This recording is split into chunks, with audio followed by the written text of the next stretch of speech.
بسم الله الرحمن الرحيم. إنا أرسلنا نوحا إلى قومه أن أنذر قومك من قبل أن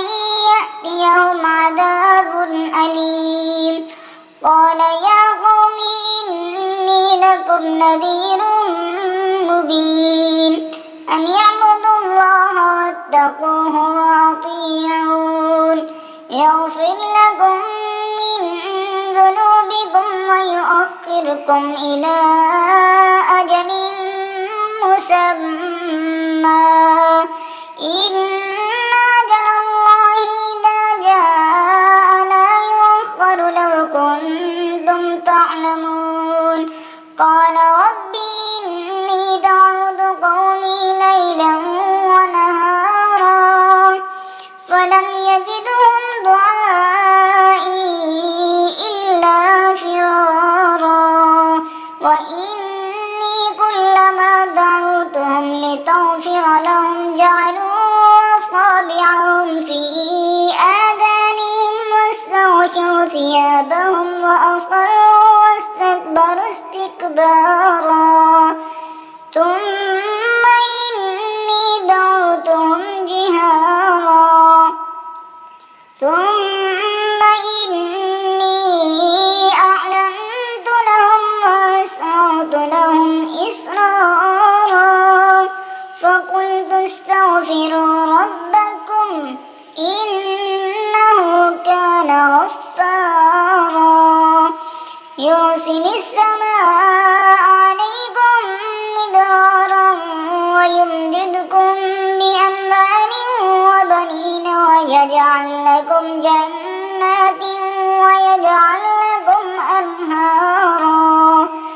ما لكم لا ترجون لله وقارا وقد خلقكم أطوارا ألم تروا كيف خلق الله سبع سماوات طباقا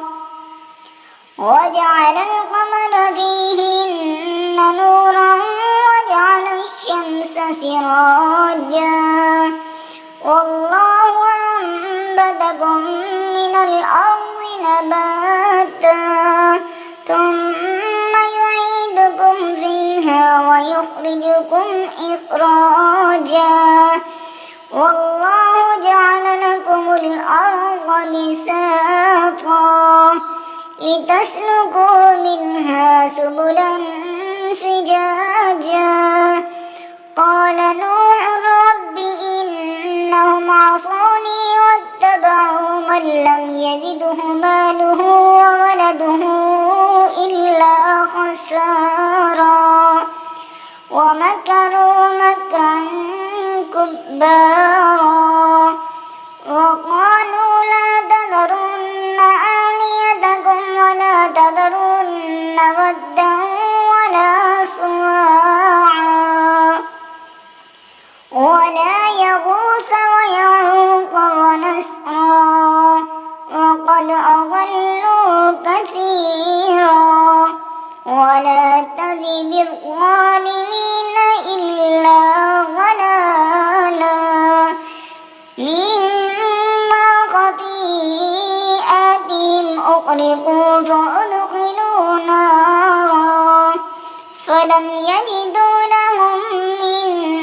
دون الله أنصارا وقال نوح رب لا تذر على الأرض من الكافرين ديارا إنك إن تذرهم يضلوا عبادك ولا يلدوا إلا فاجرا كفارا رب اغفر لي ولوالدي ولمن دخل بيتي مؤمنا وللمؤمنين والمؤمنات ولا تزد الظالمين إلا